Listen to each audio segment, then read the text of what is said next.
Welcome back ناظرین. ہمارے ساتھ میجر جنرل اعجاز اوان صاحب ہیں. ان سے ہم بات کرتے ہیں. آپ کو معلوم ہے کچھ دنوں سے بڑی قیاس رائیاں ہو رہی تھیں کہ آرمی چیف رہیں گے جائیں گے. اس کے بعد کور کمانڈرز کانفرنس ہوئی اور یہ بھی سب کو بڑا عجب لگا کہ اعلامیہ جو ہے وہ بھی نہیں آیا سامنے. پھر یہ بھی بات ہوئی کہ جی آرمی چیف کو شاید کہا جا رہا ہے, ان سے ریکویسٹ کی جا رہی ہے کہ وہ اپنی میعاد بڑھائیں سروس کی, یعنی کہ ایکسٹینشن لیں دوسری دفعہ, کہ کوئی انٹرم سیٹ اپ آ رہا ہے. تو یہ سب جو باتیں ہیں اس کا مطلب کیا ہے, اس سے کیا اخذ کیا جا سکتا ہے؟ آئی ایس پی آر نے کلیئرلی یہ سب باتیں ریجیکٹ کی. انہوں نے کہا ایسی کوئی بات نہیں, the army chief is going on the 29th. تو اس لیے ہم اس پر تو نہیں بات کر رہے کہ جی وہ جا رہے ہیں نہیں جا رہے, لیکن یہ جو تمام ڈیولپمنٹس ہوئی اس حوالے سے بات کرتے ہیں. بہت شکریہ میجر جنرل اعجاز اوان صاحب کہ آپ نے ہمیں جوائن کیا. اچھا یہ پہلے بتا دیجیے گا کہ یہ جو کور کمانڈرز کانفرنس کے بعد اعلامیہ جاری ہوتا ہے, اس مرتبہ اعلامیہ نہیں جاری ہوا, آپ اس کو کیسے دیکھتے ہیں؟ I don't think نسیم اس میں کوئی ایسی اسٹریٹجک تبدیلی ہے پالیسی میں یا کوئی ایسی. اعلامیہ جاری ہو بھی سکتا ہے نہیں بھی ہوتا. اس میں اعلامیہ جاری ہونا کوئی ایسا سیٹ پروسیجر یا لیگل بائنڈنگ نہیں ہے کہ اس کو اعلامیہ کو جاری کیا جائے. میرے خیال میں یہ الوداعی کانفرنس تھی اور اس میں زیادہ تر ایشوز جو ہیں پریویس پالیسیز اور فیوچر میں آرمی کو ڈی پولیٹیسائز کرنا اور وہ ایک تھینکس گیونگ کا نوٹ جو ہوتا ہے ان لائنز پہ ہوئی ہے. لہذا اس میں میرے خیال میں کوئی ایسی اسٹریٹجک ڈیسیجن میکنگ نہیں تھی جس کا کوئی خاص اعلامیہ جاری کیا جاتا. تو اگر اس کو آپ ویلفیئر کانفرنس کہیں یا last meeting of the out going chief کہیں تو پھر اس میں اس وجہ سے میرے خیال میں اعلامیہ کا جاری نہ کرنا کوئی ایسی بڑی اچنبے والی بات نہیں ہے. اچھا, تو یہ اہم بات آپ نے کی کہ as a farewell corps commanders conference اس آپ کا خیال ہے کہ ضرورت نہیں تھی کہ اعلامیہ جاری کریں, حالانکہ یقینی طور پہ too much was read into it کہ اس کا معنی معلوم نہیں کیا ہے. اچھا, اب دوسرا یہ بتائیے گا کہ یہ جو کہا جاتا ہے کہ جی ایچ کیو سے سمری نہیں آئی نئے آرمی چیف کے حوالے سے, کیونکہ پروسیجر تو کیا جن صاحب یہی ہے کہ سمری بھیجی جاتی ہے from the G H Q to the defence ministry اور ڈیفینس منسٹری سے آتی ہے پی ایم کو. کیا یہ نارمل یہ پروسیجر ہے, نارمل پروسیجر؟ جی پروسیجر یہی ہے کہ ایک سمری جاتی ہے, اس میں 5 سینئر موسٹ لیفٹیننٹ جنرلز کو جو لائکلی کنٹینڈرز ہوتے ہیں اس پوزیشن کے لیے ان کے نام ایز اے ٹریڈیشن بھیجے جاتے ہیں اور یہ سمری جی ایچ کیو سے جاتی ہے, منسٹری آف ڈیفینس کے ذریعے پرائم منسٹر آف پاکستان کو جاتی ہے. لیکن یہ بات بھی اگین کوئی ایسا ہارڈ اینڈ فاسٹ رول نہیں ہے. اس پر بھی اگر chief out going chief of army staff اور پرائم منسٹر بیٹھ کر آپس میں بات کر لیں اور کچھ ناموں کو شیئر کر لیا جائے تو اس صورت میں بھی اس سمری کا جانا ایز سچ ایک پروسیجرل ایشو رہ جاتا ہے جو کسی وقت بھی جا سکتی ہے. It can be sent even 7 days before the retirement or 5 days before the retirement, کیونکہ جو اعلان ہوگا نئے چیف کا موسٹ لائکلی وہ لاسٹ ویک کے نزدیک ہی ہوگا. اچھا, تو آپ کہہ رہے ہیں کہ یہ آپ کہہ رہے ہیں ڈسکشن اگر ہو جائے تو پھر سمری کا کوئی اتنی اس کی اہمیت نہیں رہتی, کیونکہ سبسٹنس میں پرائم منسٹر اور آرمی چیف نے ڈسکس کر لیا ہوتا ہے, لیکن ڈیسیجن تو ہوتی ہے الٹیمیٹلی پرائم منسٹر کی.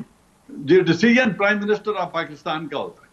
اچھا, ڈیسیجن تو یقینی طور پہ پرائم منسٹر کا ہوتا ہے. اچھا, اور یہ بھی ضروری نہیں ہے اور یہ بھی ضروری نہیں ہے کہ آرمی چیف کسی کو ریکمینڈ یا ناٹ ریکمینڈ بھی کریں, ایسا بھی ضروری نہیں ہے. ایک جیسی ہوتی ہے, سب کا ایکسپیرینس بھی ایک جیسا ہوتا ہے, سینیورٹی بھی آلموسٹ ایک آدھ کورس اوپر نیچے ہوتی ہے. تو جب سب کوالیفائڈ ہیں اور پانچوں کے پانچوں ایلیجیبل ہیں کمانڈ ریکوائرمنٹ کی وجہ سے, سروس ریکوائرمنٹ کی وجہ سے, کوالیفیکیشن کے اعتبار سے, تو پھر ریکمنڈیشن بھی بعض اوقات نہیں دی جاتی اور چھوڑ دیا جاتا ہے پرائم منسٹر آف پاکستان پہ کہ وہ 5 میں سے کسی کا بھی انتخاب کر سکتے ہیں. اچھا, اور جو ٹائم پیریڈ ہے اس میں بھی عموماً یہی ہوتا ہے کہ آخری کچھ دنوں میں یہ بھیجی جاتی ہے سمری ظاہر ہے وہ جو پبلک کو نظر آتی ہے وہ تو اناؤنسمنٹ ہوتی ہے اور اخباروں میں خبریں آتی ہیں. Is that normally the last week یا اس مرتبہ کوئی زیادہ کسی وجہ سے ڈیلے ہے؟ نہیں، ایسی کوئی بات نہیں ہے. ابھی بھی 19 روز باقی ہیں ریٹائرمنٹ میں سے. آج 10 یا 11 غالباً تاریخ ہے اور 29 کو کمانڈ ہینڈ اوور ہونی ہے. تو 18 روز بہت بڑا پیریڈ ہے. اس میں 10 دن پہلے بھی جا سکتی ہے، 12 روز پہلے بھی جا سکتی ہے، بلکہ ایک ہفتہ پہلے بھی آپس میں مل کر اس سمری کے اوپر بات کر کے ڈیسیجن لیا جا سکتا ہے. ایک ہفتہ پہلے بھی جی جو ہم نے سنا ہے وہ تو یہی ہے کہ ایک ہفتہ پہلے ہی جائے گی. اچھا یہ بتائیے گا کہ اس میں clearly prime minister decision maker ہوتے ہیں فائنل، اور دوسرا یہ کہ سینیورٹی کے بنیاد پر بھیجا جاتا ہے جو 5 نام ہیں، سینیورٹی / ایلیجبلٹی. تو اس کا مطلب کہ ایز سچ جو آؤٹ گوئنگ آرمی چیف ہوتے ہیں ان کی ڈیسیجن میکنگ میں نہ وہ انفلوئنس کر سکتے ہیں نہ وہ ڈیسائیڈ کر سکتے ہیں، کیونکہ جیسے آپ نے کہا کہ جو سینئر موسٹ ہے وہ تو سینئر موسٹ، وہ تو یعنی کہ کوئی بھی اٹھا کے بتا سکتا ہے یہ 5 سینئر موسٹ ہیں، یا کوئی اور کنسیڈریشن بھی ہوتی ہے؟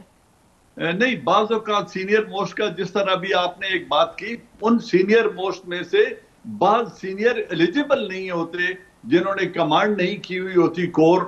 تو اس وجہ سے اگر ایسی بات ہو تو پھر جو ایلیجیبل 5 ہیں، سینئر موسٹ ایلیجیبل 5 کانٹینڈرز، ان کا نام بھیجا جاتا ہے پرائم منسٹر آف پاکستان کو، اور چیف آف آرمی اسٹاف اس ڈیسیجن کو عموماً انفلوئنس نہیں کرتے یا نہیں کر سکتے.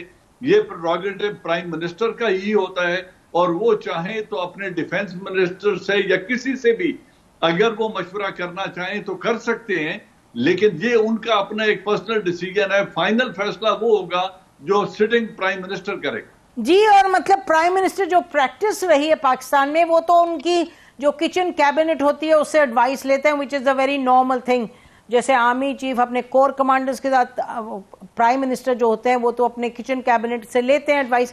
اچھا یہ بتائیے گا کہ تو یہ جو بات اس مرتبہ چھیڑی گئی اپوزیشن سے کہ جی اگلے جو آئیں گے پرائم منسٹر الیکٹڈ وہ کریں گے، یہ نہیں کریں گے کیونکہ یہ ایسے ہوں گے ویسے ہوں گے، یہ تو نہ اس کے آئین میں کوئی جواز ہے، نہ اس میں کوئی قانون میں ہے، نہ کوئی پاس پریکٹس میں. Is that correct?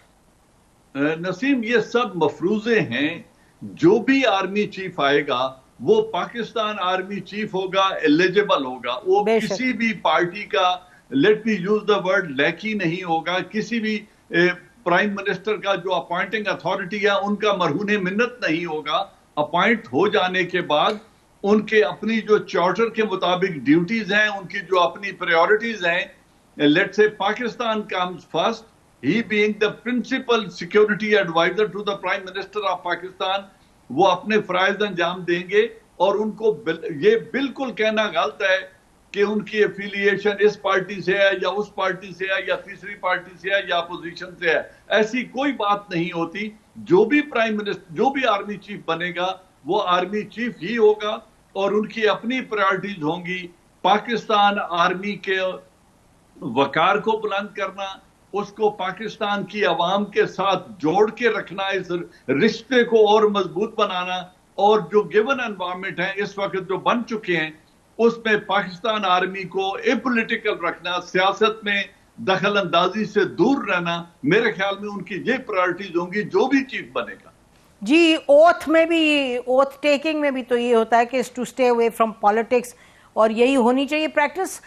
سوال ویسے آپ نے تفصیل میں بیان کر دیا. سوال میرا یہ تھا کہ اپوزیشن کا تو 0 رول ہوتا ہے آئینی طور پہ، اور پاس پریکٹس کے حوالے سے اس میں کوئی انپٹ دینا، یہ تو دس از ناٹ ڈن. یہ تو ڈیمانڈ ایک سیاسی ڈیمانڈ تھی. It has no basis in لا.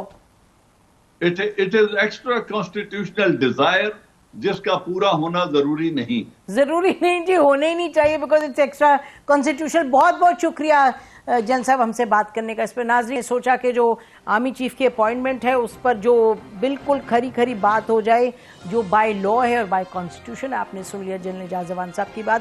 ہماری طرف سے جتنا ہی. خدا حافظ. پاکستان زندہ باد.